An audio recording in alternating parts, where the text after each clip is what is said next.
This session that we are having today is moving power, increasing equity, preventing sexual violence is part of our prevention track.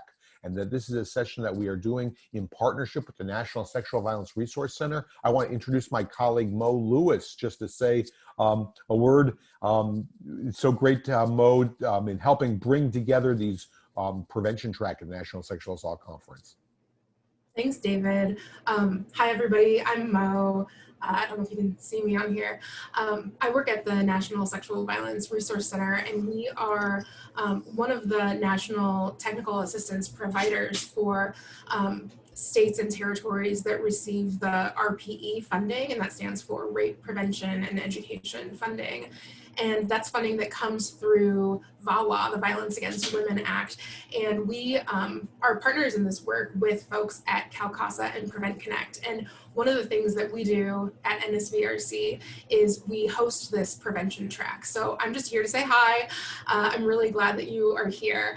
And I want to tell you two things really quick about NSVRC. The first is that we have been on a journey to become an anti-racist organization, and we've been doing this work for a few years now, and I would say we're still probably in a pretty beginning stage of doing that.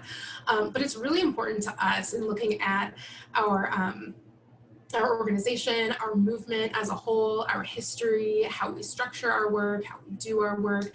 And so I just wanted to put that out there in case anybody else is doing similar work. We'd love to talk with you about how we can really divest from white supremacy culture in the work that we're doing. The other thing I wanted to say is that we have access to articles, to research articles. If you all are interested in research, if you ever need an article for the work that you're doing, there's a lot of paywalls behind those, and we have access to get almost anything that you could want. So if you know a specific article that you need, let us know. I'll put our email in the text chat. You can email resources@NSVRC, or you can email prevention@NSVRC. And the other thing is that if you don't know exactly what you want, let us know, and our librarians or us can help you find it. So one example I like to give is before I worked here, I was looking for research articles about sexual bullying in middle school related to homophobia, and the librarians found like 4 good research articles for me. So please let us know if you want any articles, and yeah, if you're doing any anti-racism work in your organizations, let us know too. Thanks for being here. I'm really excited to learn from Tamika today. Well, thank you so much, Mo. And this is one of our prevention series. We did have an entire prevention track for the in-person NSAC, which we weren't able to have, but we took several of the sessions to be able to make them be available now. And so we're really excited to be able to have today's session available. And I'm going to be introducing our presenter, Tamika Jones. So Tamika, I believe you are going to be sharing your slides. Is that correct? And go ahead, and you might want to share your video so we can move that. I'm gonna, great. I'm gonna make my video disappear, and thank you so much.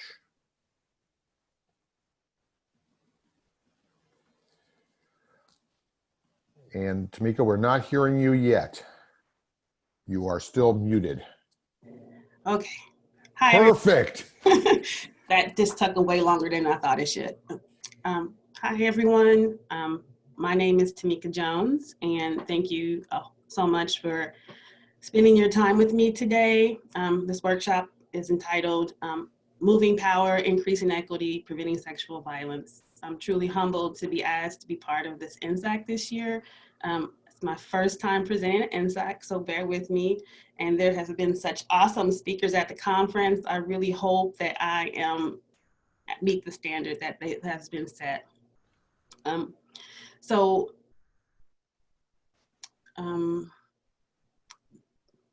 This year, just the other day, my children and I were placing an order for takeout.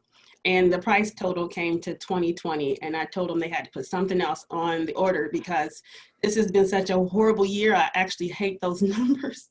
So I say that to say I wanted to spend some time before we get started to really take some time and send my thoughts, well wishes, prayers, and concerns to all of the people all across the country who are experiencing hurricanes and wildfires, whose health and livelihood and well-being and loved ones have been affected by COVID, and whose hearts have been pained by the injustices and violence that we're experiencing as a nation. We are here together, we are in this together, and we'll spend this time together. So thanks again. Who am I? I am Tamika Jones. My pronouns are she, her, hers, and I'm with the Indiana Coalition Against Domestic Violence. I've been there for just over 2 years, and just a little something about my professional career, which has came full circle. I started fresh out of college working with the Indiana Department of Correction. I worked in male prisons. I was a counselor, a case manager, a program person. Most of that I regret, but the last 5 years of my time there, I was able to work in a really innovative reentry program where the men prior to coming home, I was responsible to help integrate the children with their fathers and their partners. So when they went home, they had mended relationships. But after that grant ended, I left that job and I started working for a nonprofit. It's an organization that did home visiting to help mitigate risk factors for abuse and neglect for at-risk families, for prenatal and postnatal families. After that, I decided to work for the state government and the state's public safety planning committee agency. I was responsible there to monitor the rates of disproportionality for racial and ethnic youth throughout the juvenile justice system throughout the state. And then after that, I came to the Indiana Coalition Against Domestic Violence. And in each of these roles, I learned some specific lessons about power. While working in corrections, I learned that when one's power of personal autonomy and individuality is removed, the power of physical strength and violence thrives. I learned that working with families, that there are convoluted systems that make it nearly impossible to navigate and often render families powerless to improve the lives of their children. And while working with state government, I learned that there are people making decisions that aren't being negatively impacted by those decisions. And while working at the coalition, what I've learned is how essential it is to make moving power at the community and societal level an essential part of prevention work. So I'd like to know who's here today. I think we have a polling question it's gonna ask. I'm curious of where you guys are coming from. What are your orientation to your work? If you don't see anything in the poll that best represents what you do, just please put it in the chat. It'll take a few minutes. So please go ahead and write into the chat. Click what you'll not on the poll. You'll see there's many options, and we just pick the one that works best. And I see people are responding. We've got over half have responded, but people keep on responding. Go ahead and some people are adding some extra pieces, but go ahead and click it on the box there. We got 60%, Tamika, responding to the poll. Let's, I think maybe we're going to be getting there. So keep on responding. We're wanting to do this. I see lots of people, a lot of advocates writing in there, and some dual agencies, a court administrator, college campus. Yeah. Rape prevention crisis center workers. So it seems to be all over the place, but the majority of people are coming from race crisis centers. It looks like lots of preventionists in the chat, some nonprofits. So let's go ahead and we're at 66%. So maybe we can end the poll and share the results. And okay, so 18% are sexual violence coalitions. We've got 5% social justice activists. We have 7% survivors. We have 1% students. We have some law enforcement. We have mental health professionals. We even have some funders here and healthcare professionals. Well, thank you guys. That's good to know who's here today. And Appreciate it. And 57% rape crisis centers. I didn't, so. Yeah. Back on. Okay. So what are we going to do today? We're going to talk about, structural, societal structures based on identity that contribute to inequities and oppression, relationship between oppression and sexual violence, how shifting power creates positive change in community and social determinants, and how to adopt primary prevention strategies that actually move power into communities. This workshop was intended to be in person and had to be modified for a virtual presentation. So I hope you really take the opportunity to use the chat box because we want to keep it as interactive as possible. So we'll take this time and learn together because I'm not an expert, I'm learning myself, but I know where the geniuses are. So these are geniuses here. I don't know if you guys heard about it, but in 1968, it was some time ago, but the research has been replicated since. NASA commissioned a research by Dr. George Land and Beth Jarman. The objective of the research was to find creative, innovative genius. They took 1,600 school-aged children and tested them at 5, 10, and 15.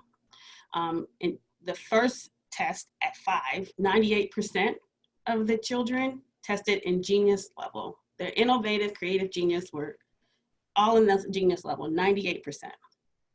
At 10, it dropped to 30, and at 15, only 12% had creative genius capabilities.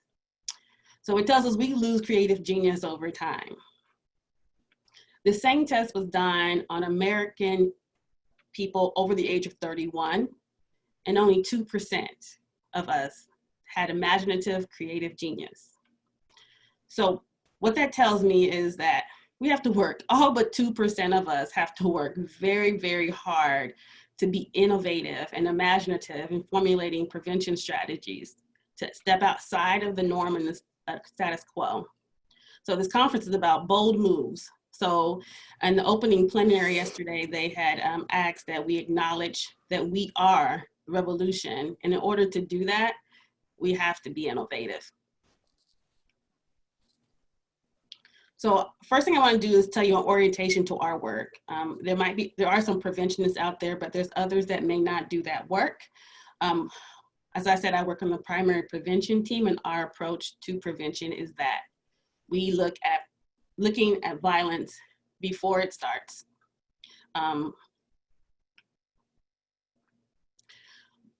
We focus on building protective factors to make violence the less likely option. We steer away from individual relationship and behavioral level attitude change interventions because we spend our resources at the society and community level because we feel like it's the best way to have impact across the social ecology.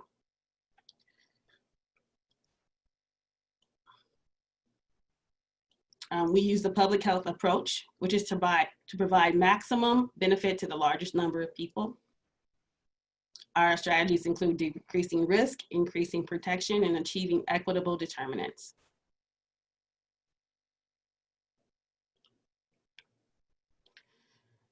Our personal position to the prevention world is all of our strategies at our agency. We ask, is it E4? E4, the first thing we ask is it equitable? Does the strategy center the leadership, needs, interest, and strength of a traditionally marginalized communities? We ask if the people most impacted by the problem had the lead in defining the problem and the solutions. The efforts to retrofit strategies for mainstream populations in hopes to expanding the reach of the relevance to communities that have been marginalized haven't been successful. We don't think that they are. Overall, we want to define solutions. We want people to define the solutions that work best for them. We ask, is it efficient? Does this strategy have the potential to impact broad populations for multiple social problems? We want to maximize our impact, maximize our resource, and look at shared risk protective factors. We ask, is it effective? Do we have evidence to believe that it'll work? Research, is it research evidence? Is it practice evidence? Is it a community-based knowledge that we consider all valid forms of evidence to make that determination? And we ask, is it ethical? Does this strategy place the burden on the shoulders of those with power and responsibility to create the change? Or does it require vulnerable communities and populations to change their behavior and do more to try to safely navigate inequities?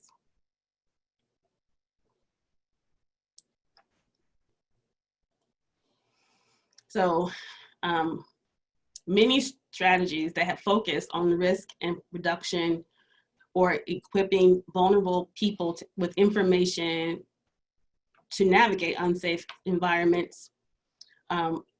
But we focus on changing the environment. We know that what surrounds us shapes us, and we aim to develop environments where violence is the most difficult choice. Otherwise, we feel like anything else is putting mice in helmets. We're requiring the mice to navigate dangerous conditions instead of creating the change to keep the mouse safe. The traps are prevalent, tempting, and the helmet doesn't really look all that safe. It's unethical to do so. I'm sure that there's inequities in where the traps will be placed and where the helmets, who gets the helmets first. It doesn't feel effective to me to put helmets on mice. It's not reaching the maximum amount of mice. It doesn't reach the larger areas of the social ecology, and it's not creating safe, stable, and nurturing environments. So that's our approach to primary prevention. And what we're doing and our thinking is aligned with the CDC, and it guides the orientation to our work. In 2004, the CDC released a document, the Sexual Violence Prevention Beginning the Dialogue, that promoted upstream thinking as a way to prevent violence before it starts. It was our program's guide to prevention. But last year, the CDC reduced a continuation of the dialogue, learning from the past, looking forward, looking towards our future of intimate partner violence and sexual violence prevention. The goal of this document was to continue the dialogue and to make progress on primary prevention, highlight the direction of the prevention field, and explain in order to move further upstream, we have to look at the root causes and conditions that affect the rates of violence. We have to look at inequities in power and access, resulting in some groups experiencing more violence than others. And prevention efforts must be able to address multiple identities and the intersectionality of multiple forms of oppression.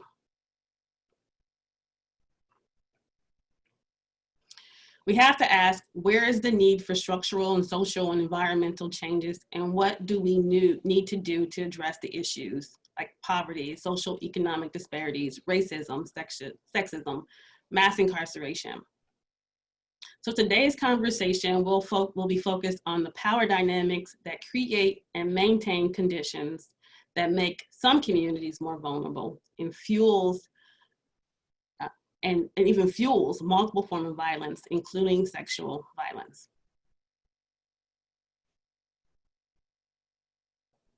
So I appreciate if you guys want to start adding to the chat and starting this conversation. We're asking, how do you define oppression? What are some key elements of oppression?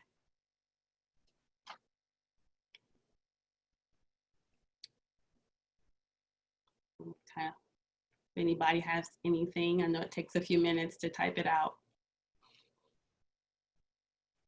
I'll read you guys my description and just add to it if you have anything else.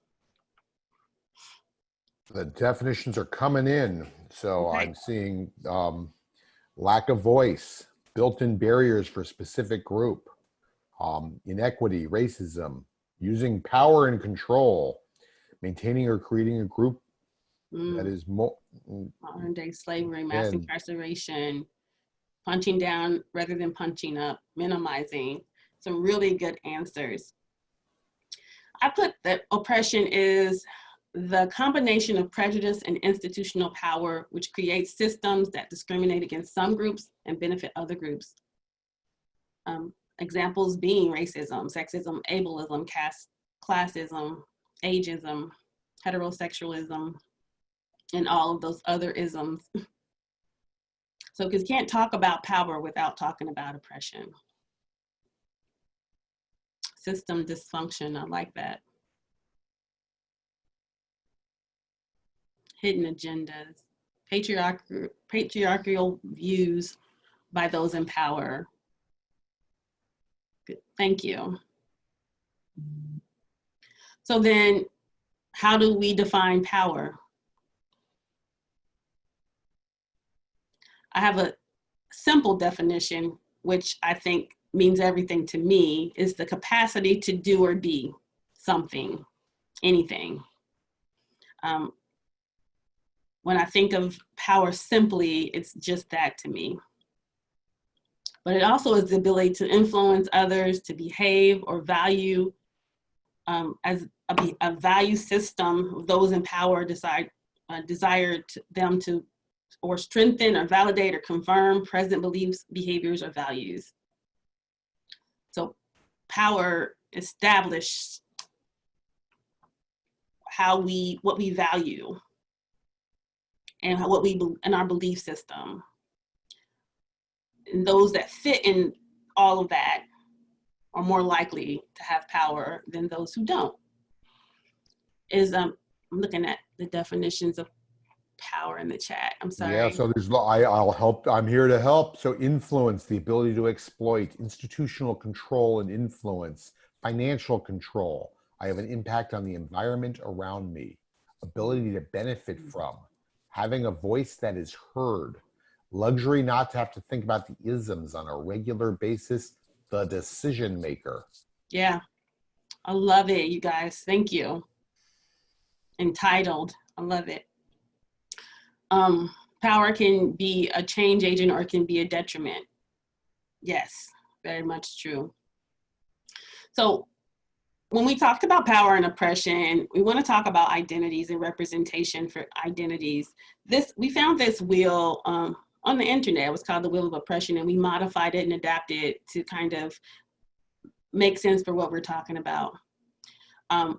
So if you look, and please don't look at it to kind of determine what order we should or shouldn't have put the power Olympics, the oppression Olympics in, because I think that a lot of it depends on community or time frame, but we wanted to give you an idea of what we're talking about. Where power lies in the middle of that bullseye. Social power, political power, status, wealth, that's where it lies. And those who are closest to the bullseye have the ability to obtain power much more easily than those on the outer level of the bullseye.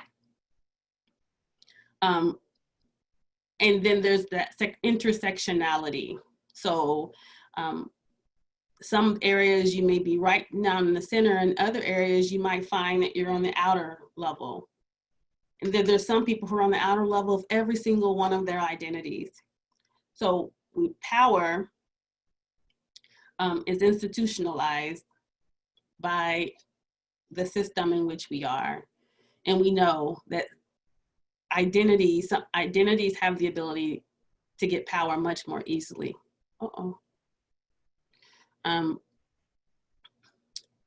And systems that we have the ability and often do continually marginalize those oppressed communities. So I don't know where I got this particular parable, but imagine you were walking down the beach and you see one dead fish. It's washed up on shore. You might think, oh, that fish was old or sick or something happened to that fish. But if you keep walking down the beach and you see more and more and more dead fish, like dozens of them, you'd have to think that something is wrong with the water or something was wrong with the beach. When we look at the marginalization of communities that don't fit in the inner area of that bullseye, we got to think there's something wrong with the water. There's something wrong with the structures. So violence, all those isms and privilege and power emboldens violence. Disparities in violence is a direct relation to inequities in power and access. We're not saying that those with power, privilege, and status, they don't use violence or they're not violent. We do say that their motivation is different, but it's also to maintain their power and privilege often. So the power dynamic is still very relevant.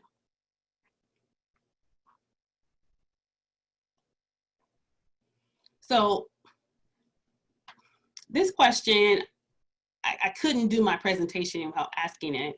I don't know if any answer, if we could spend the whole day answering this, because I think most of us can see, maybe clearer than we ever had before, how power is creating disparities and how it's operating right now in this time. We see people demanding justice for social justice, environmental justice. Women are screaming for their rights to be the Me Too movement and all those empowering movements that are happening. People are experiencing COVID disparities in certain communities, are experiencing higher rates of this infection and higher rates of death because of it. We have wildfires that some people's communities are protected more than others, and the same thing with these hurricanes and negative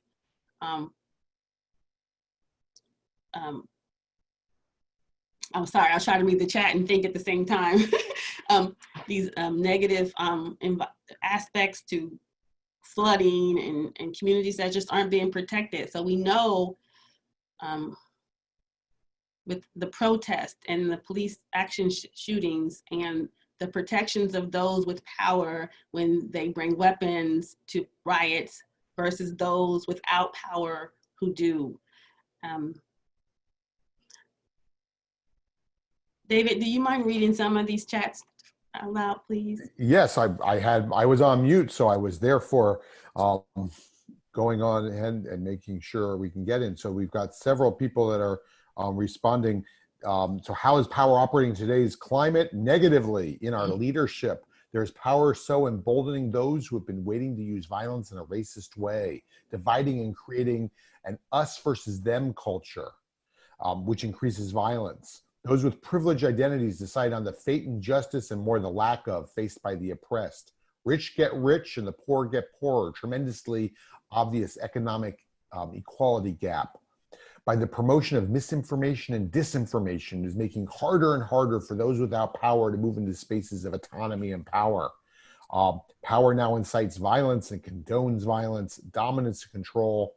There's an ability of those in power to ignore the needs of the oppressed. So those are a lot of the definitions, and you've been getting a lot of love for your graphics, and we will be posting these slides on, I'll give a link, we will post the slides for there so you can access the slides afterwards. So I know there's been a lot of love for what you've been sharing in the chat too. Thank you. Well, you know, I appreciate all your comments, and like I said, we could probably go on and on and on about how it's glaring in our face every day, the power disparities and what oppression really does to people. So the next slide, not a very good transition, but in 2019, we had our Prevention Institute. We have one every summer. And we had a day that we called Power Day. And it's kind of what this workshop was modified from. What we did was broke people out in groups and had them have these deep discussions. And we made sure we had people from several different backgrounds and ability levels and across the gender spectrum and across the race spectrum to have opinions at each table that might be different. and we asked some questions about power. So if you guys are ready to chat, we'll start with some of these questions to kind of get what we have to think about in order to start to address power. We really have to define it to move towards addressing it. So how is power established and kept?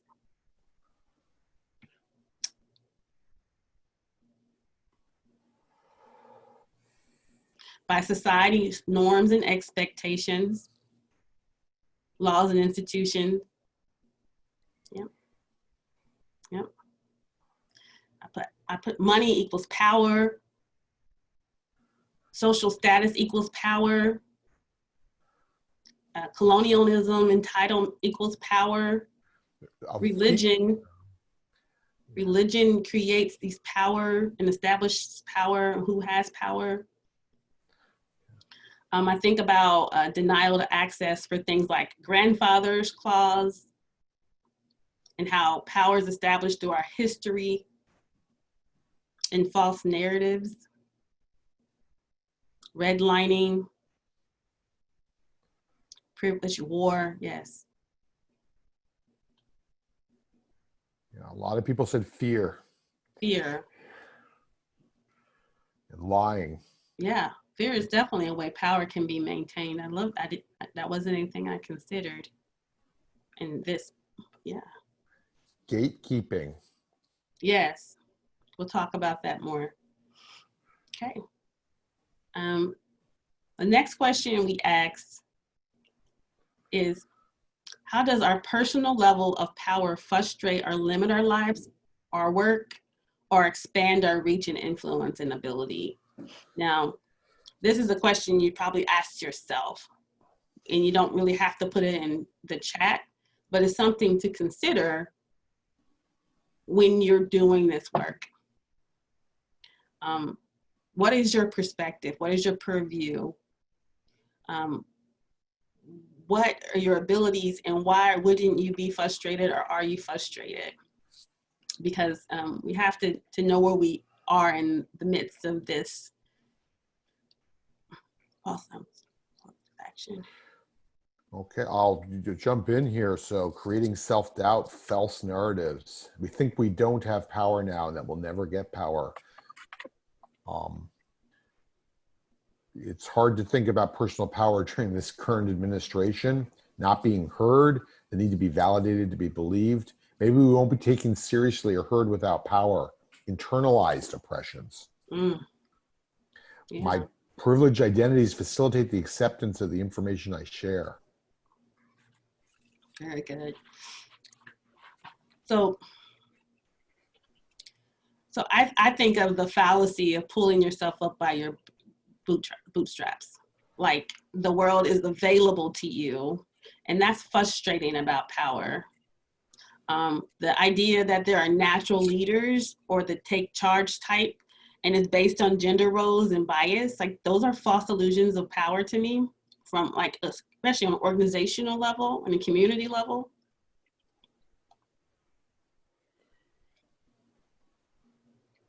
Okay. Yeah, I like, Adrian said that women talking about sexual assault becomes a woman issue. Personally working in a very red county and sending message about gender violence, rape culture, et cetera, that people don't believe exists. Right.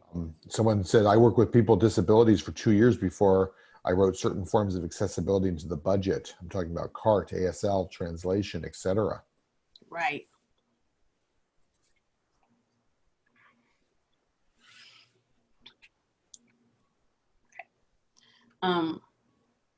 So it kind of leads right into the next question. Who are the power gatekeepers? Who are those people?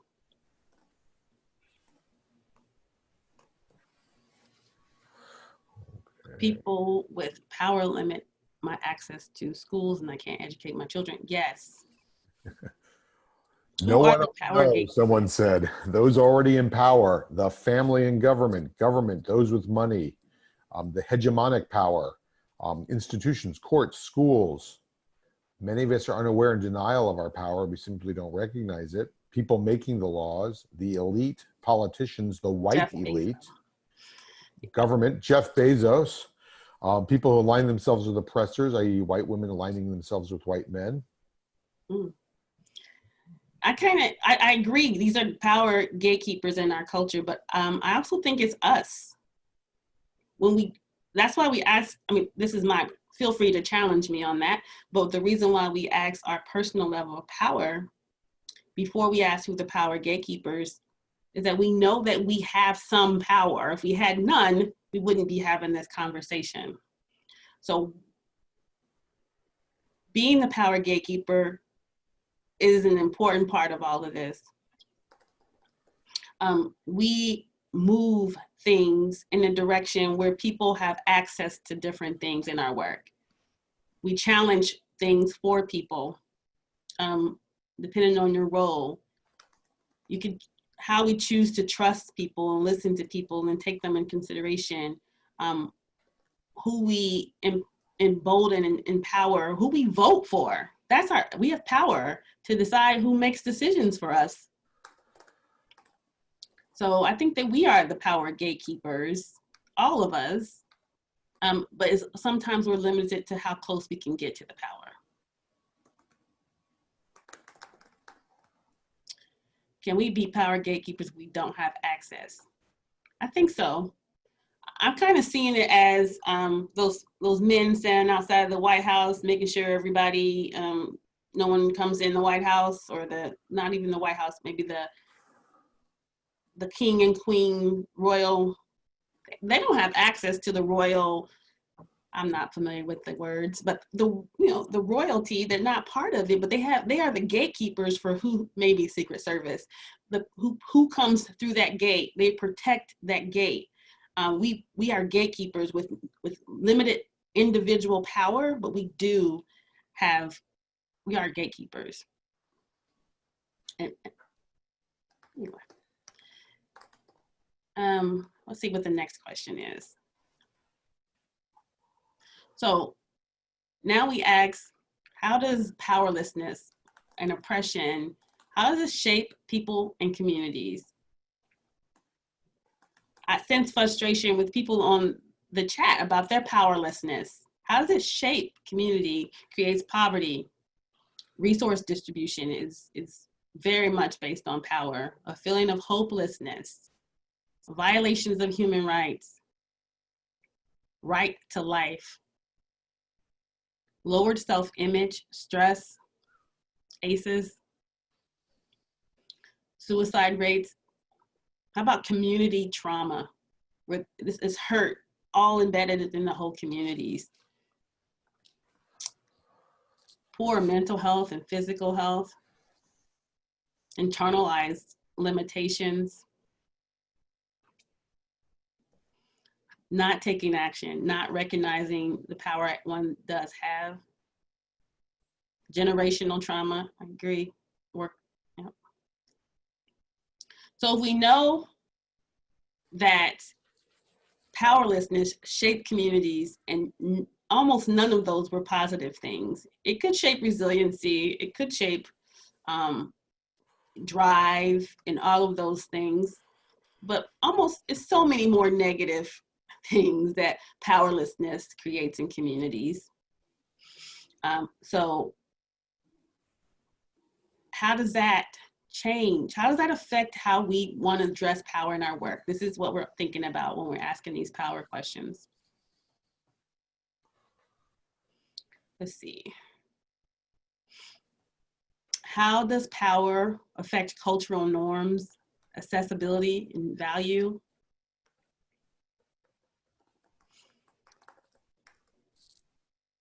How our business is ran, how our educational system works, how homes are expected to run, who has appropriate health care or legal representation, employment that reflects those in power.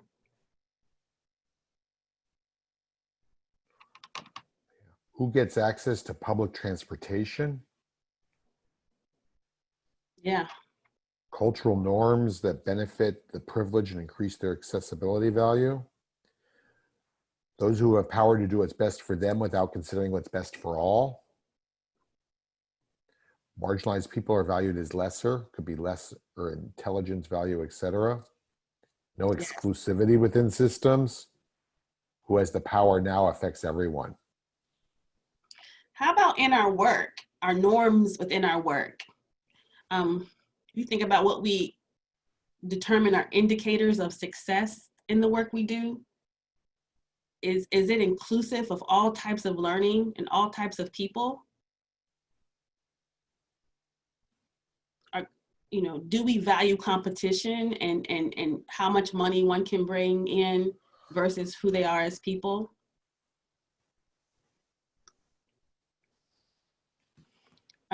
So our cultural norms, you know, tells us that we should be competitive, the stronger wins, you know, that you should fit a certain mold to be great. I was looking at one of the conventions, the Democratic National Convention, and I was looking and I was saying, these are very beautiful people. Is it our cultural norm in order to be smart and powerful and to know what you're talking about, you gotta be pretty too? So like, how do we value? Our values tells us someone is worth more than another person because of they are in Hollywood, now they know what they're talking about, or they're beautiful and now they can be heard. They're tall, so you know they must be a better person. So it's really shaped by a lot of things, and it really affects what we value, and then how power is given.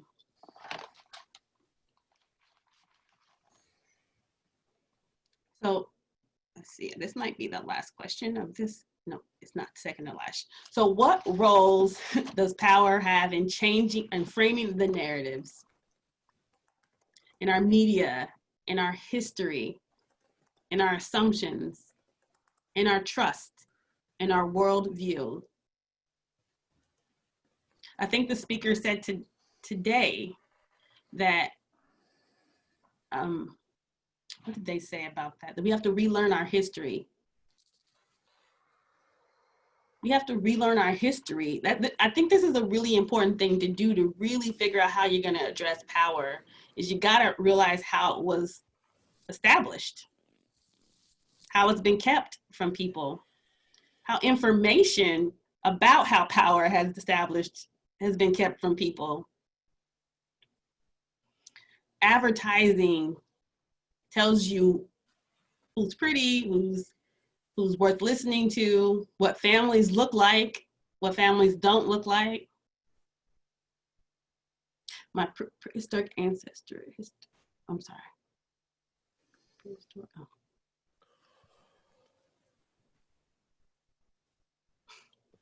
Oh.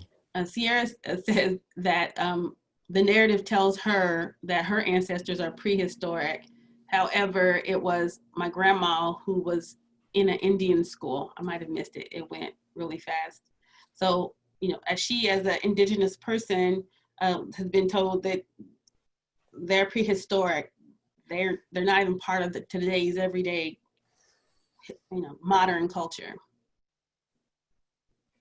Power defines what is acceptable and not acceptable. Representation down to stereotypes. I like it. I like that. So if narratives have framed, if power and power structures, and we look at that bullseye and we know where those power structures come from, what identities have the most stability in creating that, and it frames the narratives, it is embedded in how we think. You know, we talk about implicit bias probably all the time, and we leave it as oftentimes about how you feel about a race or how you feel about a person, a gender, but it really is how we feel about what should happen. Our biases have been framed by these narratives and these cultural norms that tells us what power should and shouldn't look like. That's why I started off talking about being in creative, being a genius, being innovative, because we have been taught, just like the kids have been taught in school, outside of their genius, we've been taught on how to look at the world on the view of those who are powerful. And we have to work really hard to look at things differently. Sorry, it's a gnat.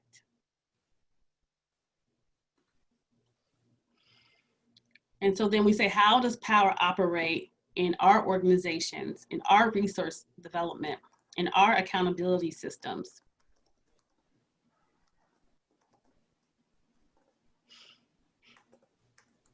Or do we feed into the hierarchy of the patriarchy when we, in our organizations? Do we develop our resources as people who are different than the powerful bodies as a second thought, or do we put them at the front of the table?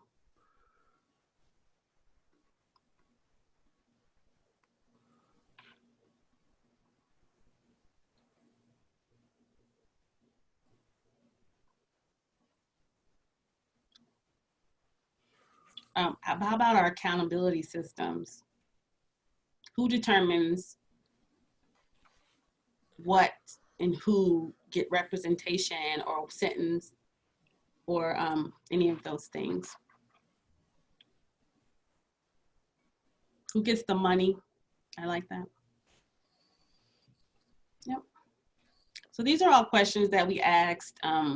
Again, it was set up where these questions were all asked in these groups, and we had people kind of lead these conversations in these small groups, and we reported out and really talked about and pondered and spent time with the powerful questions. Like, what do we need to ask ourselves to define power, especially when we're talking about our work and our resource development in our organizations. And we have to consider all those other things to think about it.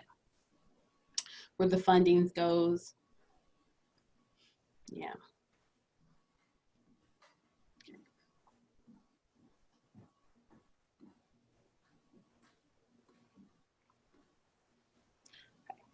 So while you guys are still in the chat, I wanted to talk about a really practical way about thinking of power and privilege and oppression.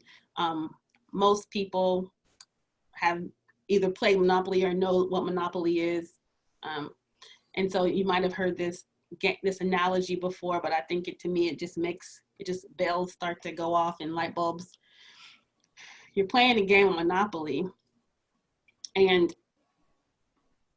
you get 200 rounds of Monopoly before, a set of people gets to play 200 rounds of Monopoly, buying up all the railroads, property, the land, the hotels and the houses. The bank is empty when you come in the game.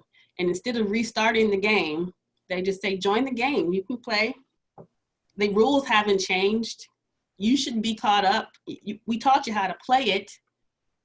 And the fact that you can't play it makes you less than. And so there's no way to catch up on a game like that. There's no way to be part of success with that. You might think the chance card may give you a little bit of something here or there, but this is how I see power and oppression. This is how I see how this United States have built power and oppression. And it's really a practical way to think about privilege and why it exists.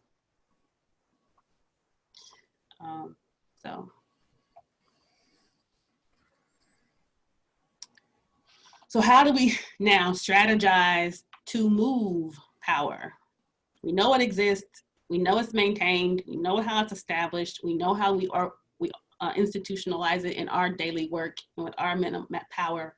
We know that we can be gatekeepers, but what do I do? I'm limited. I don't know what to do now, because that's when it gets complicated. That's where it looks too big. I work in a job, I'm an advocate. I don't know what you're talking, I don't know what I have the power to do. So what we did, so we're just gonna talk about that a little bit. So this year at our Summer Institute, we had a power panel. It's pretty dynamic. It was amazing speakers. And I'll put the link at the end of this PowerPoint that you'll get to the Institute, the 3 days of the Institute. They're recorded. You can look at it. But the power panel was pretty amazing. We tried to get people who are public, who were social advocates from different type of populations. We represented the trans community, the Black trans community, people with disabilities. We had people represented from undocumented youth and women of color, Black men. And we asked them 3 questions, and it was a 3-hour panel discussion. We asked them, what would it take to shift power from power over to power within in marginalized communities? We asked them some strategies to empower traditionally marginalized communities, and we asked them, what can we do now? So I'll go through some of the answers to 1 and 2, and then we'll talk about what we can do now collectively.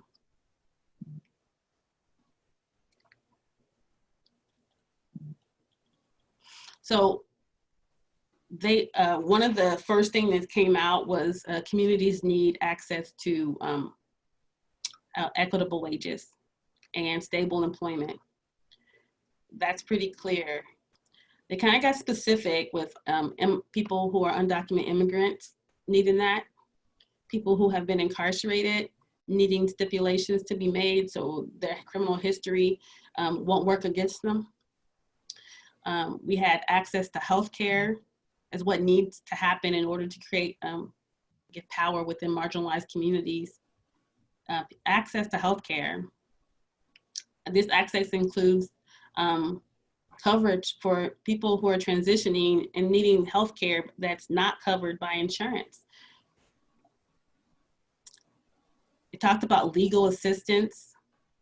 In general, some specifics are trans need access to affordable legal assistance with things like changing the gender marker on the birth certificate. Undocumented immigrants need to have an identification card in order to even fill prescriptions or not be criminalized for driving. And then again, expunging criminal records or eviction records. Their accountability systems need to dismantle the opportunity to profit from prisons. So privatized prisons need to go. We need to adopt transformative and accountability forms to understand community and historical, personal trauma and focus on healing. We need to invest. We need to invest in the public wellness and not always addressing the problem, invest in the wellness. We need to address how capitalism marginalizes and oppresses people and enables white supremacy. We need to know the truth about the history so we can have a reckoning and to build forward instead of never acknowledging the common humanity and those people who were trampled on in the process of creating this great country. We need funding in communities. We need support fundings in communities that have been divested. We need to invest in broad social safety nets that ensure that all of us have what we need to live. And we need to invest in reparations for Black and Indigenous people of color. Those are some of the big ideas. Some of the priority areas they collectively said was recognize that and work on the interconnectedness of oppression, land, labor, identities, trauma, incarceration, and institutionalization. And divide and conquer mentally and siloed response. So we need to have a multi-sectoral approach and work on intersectionality, how as we address power. And then how do we tracking our progress? We all want equity to be in our work and we want to address power in our work, but how are we what are our indicators that we're doing it successfully? So we need to have some type of performance measures to determine that we're doing something. Those were the priorities that they said. So we need to be, in what we do now, and the strategies that we do now, we need to be bold and be willing to make mistakes and then regroup and try all over again. Like I said, some of this isn't work that we've tried to do in our work. So we have to be able to fall down and get back up again. So what are some strategies? What can we do right now? What can make a difference in moving power, not just strategies to move thinking? Well, we have to listen. Communities know what they need. We have to trust them. We have to stop seeing marginalized communities as communities that need stuff from us and value their wisdom, their knowledge, their experiences as resources. When we collect data, who are we asking? Are we prioritizing people who are least represented, those traditionally marginalized communities? And when we ask them, what are we doing with the information they give us? Are we moving forward with strategies that they suggest? Or are we just listening to do nothing with?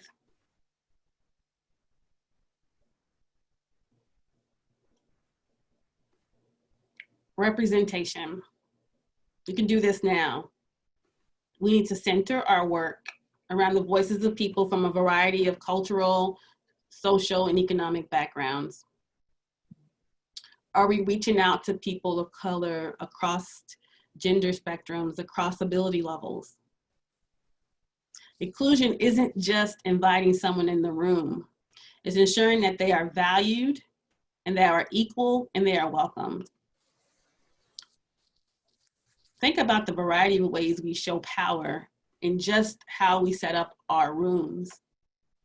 Do we leave ample room and space for people of all different bodily abilities? Do we have ample restroom breaks for people?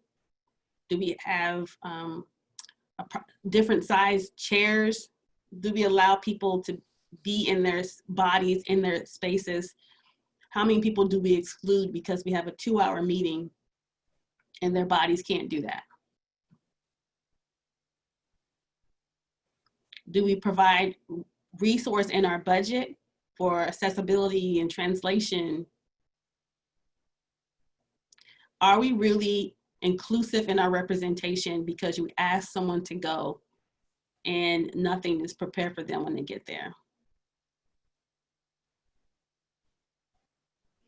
We also need to recognize that communities that have been marginalized may need greater access to the decision-making process and the spaces that we use. Maybe a coach up on how things are ran, the technology that's needed.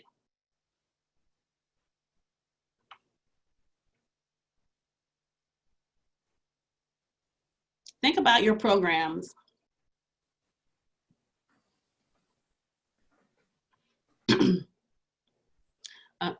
Think about your programs. What is your access to this, your access points, your safety, and your support? What does that look like? Reflect on your hiring process and your opportunities to create representation. Follow marginalized communities or communities that have been marginalized on their on their media. Follow them, know what communities want, meet people, be part of their community, and they'll maybe want to be part of yours. Be sensitive and responsive into the way trauma comes up for marginalized communities. You have them at the room, you have them at your table, but you're not sensitive to how things are affecting them. I guarantee you we are all hurting for the violence that's happening in this country, but people with Black and brown skin, maybe people with Black and brown skin and sons and husbands and brothers that look like the people on the television screen that are being harmed, have a whole different level of pain that comes from these events. So, you know, and that happens all the time. Be sensitive to the trauma. And it gave me a chance to immerse my. How about, how do you center your art? This was a really good one. Art tells history. It tells us what's beautiful. You know, in our programs, what art are we displaying? All of these are ways for representation. One of these is a way that your organization can probably do tomorrow. So what can we do now? Representation is one of those. How about investment? Where is our money going? Do we write our grants for services, for accessible services and transportation for people with ability levels and different ability levels? Do we write our budgets where we have opportunity to translate for someone who doesn't speak English if possible? Or are these all second thoughts? Like, how can we do that after the fact? Do we provide stipends when we ask people from marginalized communities to be at the table?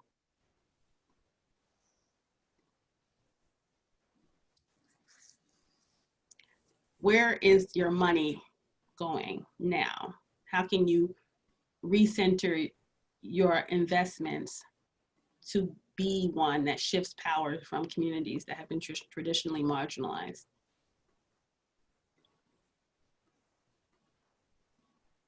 And this is important. A lot of people want to steer away from this in our work. We get a lot of resistance. Public policy advocacy is not lobbying for a certain candidate or a certain law. It is to inform our lawmakers so they can make an informed decision. That is all of our jobs in our work. When we're advocating for people, we need to be informative to our lawmakers. We know that fair wages keep survivors safe. It keeps marginalized communities from being hopeless. Paid family leave, maternity leave, protections against unlawful evictions. We also know from previous slides that where the money is where power is. So we need to hold our lawmakers accountable for investments that they choose to make. Oops, sorry. So we need to be at the table for public policy.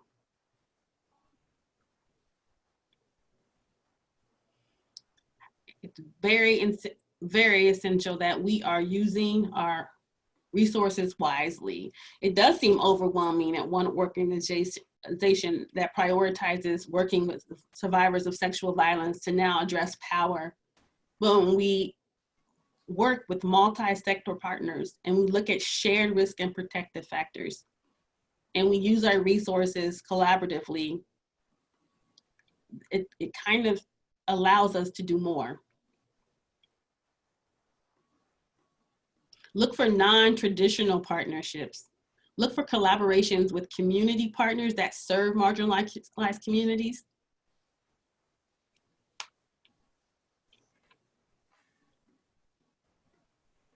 Those are things that we can all do right now. I'm going to talk through some strategies that we at ICADV, at the coalition, ICADV, what we do now, what we're doing now to touch on each of these type of interventions. When we talk about multi-sector partnerships, we invest lots of times in commissions and committees to look at our shared risk and protective factors and shared determinants. We're part of a health equity action team that works with people in the medical field who looks at and how to make healthier communities. It's the same risk and protective factors. Sidewalks, places to walk in general, healthy eating, food deserts, all these things are shared among multiple social issues. We have resource there, we have bodies there, and that's where we spend energy. We had our own coalition, our own collaborative called Ending Violence Together, where we invited people who were trying to end suicide, youth violence, sexual violence, domestic violence, any form of violence. We work together and collaboratively. It's shared risk and protective factors. We're highly invested in our juvenile justice policy reform, and we're highly invested in committees that serve to protect children in general. Communities that focus on the inequities in the youth in Indiana. Where does inequities lie, disparities and disproportionality? How can we invest our time to create those systems for youth that are fair and equitable? Because we're helping youth, we're helping their families. We're helping families, we're creating new environments. Those are things that we're doing for multi-sector partnerships. We also work, I'll talk more about our disability justice work, but that is also a partnership that works really well, and a shared work and committee work that works really well.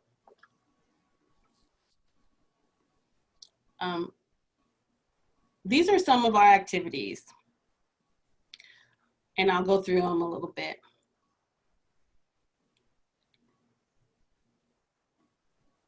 So the first upper left-hand corner, it's an example of our societal risk and protective factors for victimization.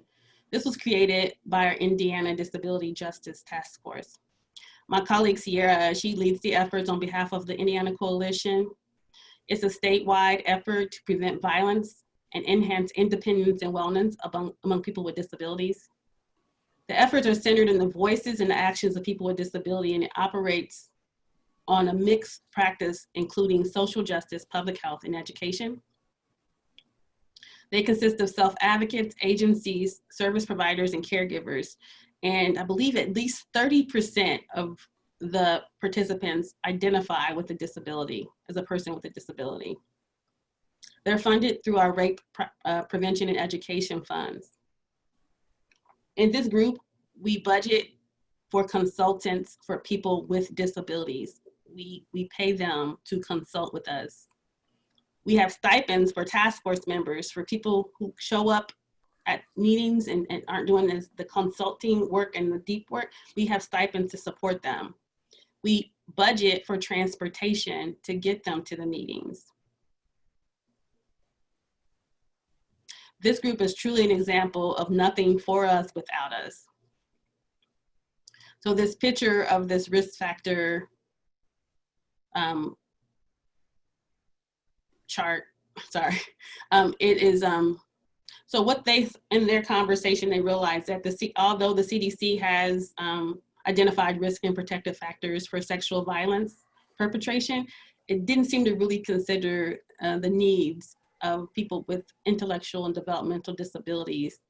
And in most cases, when we see disability risk factors, disability is the risk factor, instead of looking more in depth to what risk factors encourages people with disabilities to be victimized.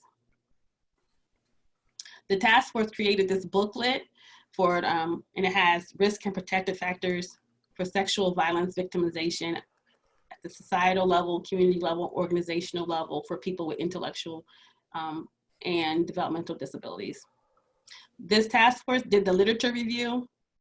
They used science-based evidence, such as journal articles. They did practice-based evidence. They used like toolkits, and they used the wisdom of the community, and they used them as a resource. This booklet can be used to illuminate risk and protective factors to reduce and eliminate risk for people with intellectual and disabilities and IDD, sorry, I need some water.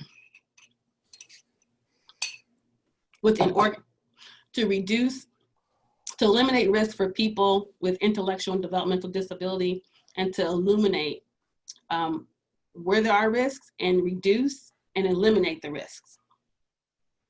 An organization in the community and society.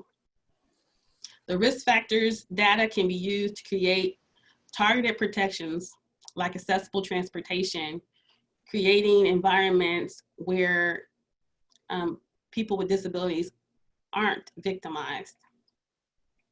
They also created this document here. It's called the Sidewalks to Sexual Violence Prevention.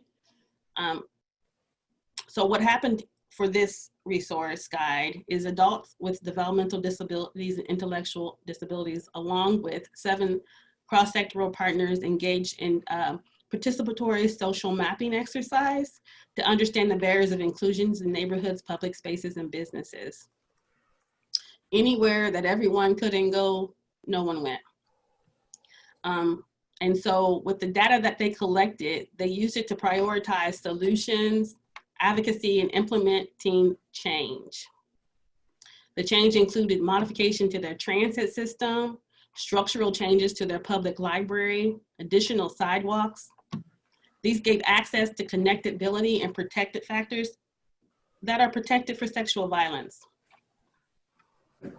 This activity was completed in Bloomington, Indiana, but this guide offers an example of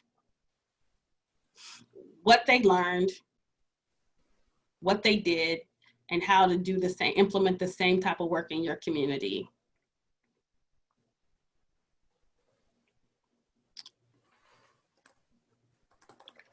The bottom left is our treasure map. How we came up with this is throughout Indiana, we had 5 youth councils throughout the state, and we asked them 3 words. We asked them to define 3 words: safe, stable, and nurturing. We asked them to do it in these quilts and art, by art or by any means that they chose: art, words, symbolism. With this data that we collected from youth, they defined safe, stable, and nurturing. We took this information and compiled it into a document and summarized it and coded it with their ideas. And we saw that the youth weren't just looking at personal interactions. They looked at systemic patterns of behavior. They looked at organizational inclusion and stability. They looked at the importance of food security, stable financial stability, housing stability. What we did with this data is create this treasure map where we can provide public policy advocates and agencies for creating prevention strategies what youth in Indiana say they need. It's a great tool, and I think all of those will be at the end, I think. They will be. They'll be in the PowerPoint that you'll get if you want it. One of the other ways, and it's not our prevention strategy at the coalition, but it definitely can be used to inform our prevention work, is our recentering report. It's on the bottom right-hand corner. So ICADV collaborated with members programs across the state to conduct 91 individual interviews and 5 focus groups and discuss in a discussion with survivors. We asked survivors and prioritize hearing from identities that aren't traditionally considered. We reached out to homeless programs, people who are incarcerated, LGBTQ+ community. Based on their insight, we published a report of recommendations of what survivors said they need. This project invested over 1,000 hours in those 2 years, took 2 years and 1,000 hours to complete. And here are some key takeaways from the survivors. They need economic opportunity and stability. They tell us that economic stability reduces their vulnerability to be in abusive relationships. Livable wages, affordable housing, safety net programs. They challenged us to address judgment and promote connective, caring communities. They told us they've been judged by family, by friends, by faith community, colleagues, law enforcement, healthcare providers, and social service programs. The judgment made them feel like they failed and made it difficult for them to reach out. Survivors told us that they need access that are easier access to our programs. They said it is complicated to get a domestic violence services, make it easier. And they said that we need to explore alternatives to corrections. Okay, sorry.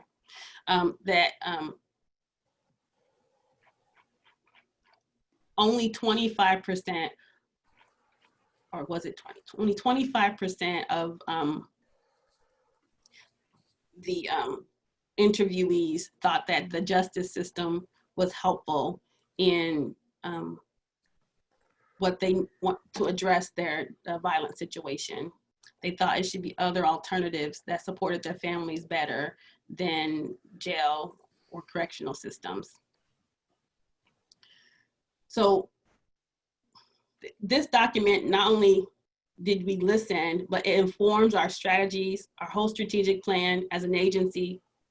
It informs our public policy advocacy, and it informs our distribution of resources. These are just some of the things that we do as we E4 all of our strategies, as we try to move power from over to with communities that have been marginalized. And I think that's all I have for today, unless there's any questions. Okay, let's please let it, if anyone has any questions. Thank you so much. And I know I've been putting a lot of, you've got a lot of resources, so I put them in the chat, and Thank you. And we'll have those up on the website soon. In fact, I'll go ahead and do this. So go ahead. We've got 6 minutes left, so love to hear any, so far, a lot of great job, great presentation. Thank you. If there's a time for any questions or comments, or I'd love to hear what actions you think you'll do from after hearing this presentation. What are you inspired to do? What bold moves are you going to do to move the power? Love to hear that from our audience. We do have, and there's a chance for questions. Go ahead and put it in the text chat. We can be able to do this. We do have 5 minutes left. Okay, and the appreciation is going on. I will help those who are at risk of being suppressed. Voter suppression. Those are the risk of voter suppression. Voter suppression, yes. And yeah. I've already got someone planning to listen again to find out what they already missed, and lots of appreciation going on, and that they're doing work in New Jersey to shift power. So great. So love to hear what bold moves, what ways are you looking to be shifting power, or if there's any questions that you have or other insights that talking about this topic. I want to use E4 in making decisions at work. Yes, E4 works at everything you want to do. It's wonderful. It's a wonderful framework. Are you published? I don't. Everything that I talked about that we're doing as an agency is on our website, and all that will be in the PowerPoint. I think it was a encouragement to you of, you have some writing that we need to have out, that you should write a book. So it was, yes, all the materials will be available, but your voice is very important. I feel communicating with one another and taking responsibility for behavior are most valuable tools. Leave ego and judgments out of the conversation. I've got several people that are planning to rewatch this, adding information to their presentations of the prison system. And you've already got people that are going to totally buy your book. You've got. Thank you. Thank you. Fantastic wealth of insight and knowledge, not to be a bystander. Thank you. And we're putting, thank you for putting back the slide, which is showing the links. And I did put the links in the text chat. We will have the slide deck up soon on the National Sexual Assault Conference website. We will also have a recording of this and all of the sessions. You're missing 2 great sessions at the same time. So I know I'm already excited to watch those, so I can be able to do that. And the librarian of the National Sexual Violence Resource Center said that she's going to make sure she's going to be adding them at the National Sexual Violence Resource Center library. Great.